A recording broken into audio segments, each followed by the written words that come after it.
بچوں، آج میں آپ کو جو کہانی سنانے جا رہا ہوں یہ ایک بہت پرانی حویلی کی ہے جو کئی دہائیوں سے بند پڑی تھی۔ اس حویلی میں مقامی لوگ کہتے تھے یہ بھوتوں کا مسکن ہے، اور یہاں پر ایک عورت کی پراسرار گمشدگی کے قصے بھی مشہور تھے۔ اکثر رات کو چیخ و پکار کی آوازیں آتی تھیں۔ ایک طوفانی رات، ایلک جو کہ ایک متجسس صحافی بھی تھا اور پیرانارمل ایکٹیویٹی سے دلچسپی رکھنے والا شخص بھی تھا، اس نے سوچا میں خود جا کر اس حویلی کا مشاہدہ کروں گا اور اس چیز کا میں نتیجہ نکالوں گا کیا واقعی وہاں پہ کوئی جن بھوت والا قصہ ہے۔ چنانچہ اس نے ایک ٹارچ اور ایک کیمرہ لے کر حویلی میں قدم رکھا۔ سرد ہوا اور مٹی سے بھری ہوئی تہوں نے اس کا استقبال کیا۔ جب وہ چھان بین کرتا رہا تو اسے ایک پرانا آئینہ ملا۔ آئینہ درمیان میں تھوڑا سا ٹوٹا ہوا تھا اور آئینے میں ایک غیر معمولی چمک سی اس کو لگ رہی تھی۔ آئینے میں ایلک کا عکس ہی نہیں بلکہ اس کے پیچھے ایک سایہ دار عورت بھی نظر آ رہی تھی۔ ایلک بہت مطمئن ہو چکا تھا۔ اس نے سمجھا کہ میں نے بھوت کو بھگا دیا ہے اور اب یہاں پہ کوئی کسی قسم کا بھوت پریت نہیں ہو سکتا اس حویلی میں۔ چنانچہ وہ اپنی نارمل زندگی گزارنے لگ گیا، لیکن اس کو یہ نہیں پتا تھا کہ وہ بری طرح پھنس چکا تھا۔ جو بھوت حویلی سے نکل چکا تھا اب وہ اس کے گھر میں رہنا شروع ہو چکا تھا۔ ایلک رات کو جب سویا تب اس کو اندازہ ہوا کہ اس کے کمرے میں کوئی اور بھی موجود ہے۔ اس نے حیران ہو کر ارد گرد نظر دوڑائی، لیکن اس کو کچھ بھی نظر نہ آیا۔ وہ مطمئن ہو کر سو گیا۔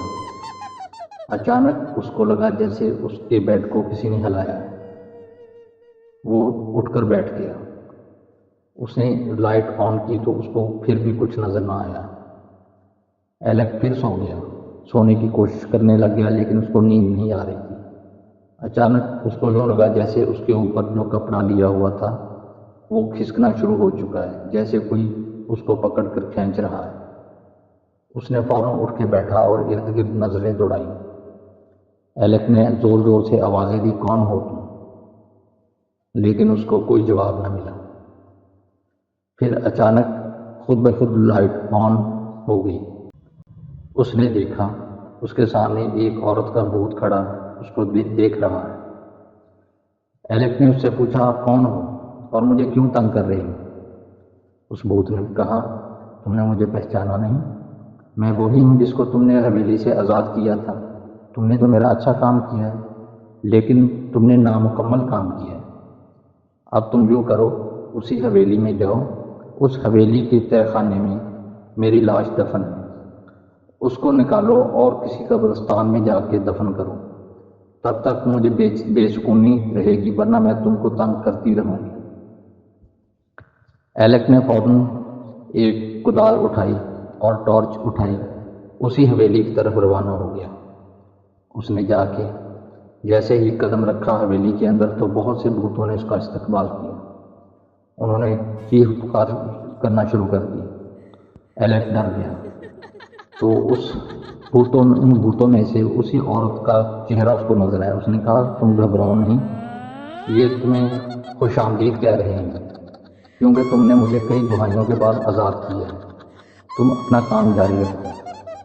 اس کے بعد ایلک نے کدال سے زمین کو کھودنا شروع کر دیا تو کچھ ہی گہرائی میں جا کے اس کی لاش کی ہڈیاں نظر آنا شروع ہو گئی۔ ایلک نے ان ہڈیوں کو اٹھایا اور ایک تھیلے میں بند کر دیا۔ اس نے بڑے سکون سے جا کے ایک قبرستان میں ان ہڈیوں کو احترام کے ساتھ دفن کر دیا اور وہ اس کے بعد اپنے گھر کی طرف روانہ ہوا۔ جب وہ گھر کی طرف جا رہا تھا تو اس نے دیکھا کہ اس کے ارد گرد کچھ لوگ چلتے پھرتے ساتھ چل رہے ہیں، لیکن اس کو نظر نہیں آ رہے تھے۔ اس بار وہ ان سے بالکل بھی نہیں ڈرا کیونکہ اب وہ مطمئن تھا اس نے ایک روح کو آزاد کروا دیا تھا۔ وہ اپنے گھر کے کمرے میں جیسے داخل ہوا تو اس پہ بہت سارے پھول نظر آئے جو اس کے بیڈ پہ پڑے ہوئے تھے۔ یہ اس روح کی طرف سے ایک شکریہ کا انداز تھا۔ جس کا اس نے ایک نیکی کر کے اس روح کو آزاد کیا تھا، اس نے اللہ تعالیٰ کا شکر ادا کیا اور اس کے بعد وہ مطمئن زندگی گزارنے لگ گیا۔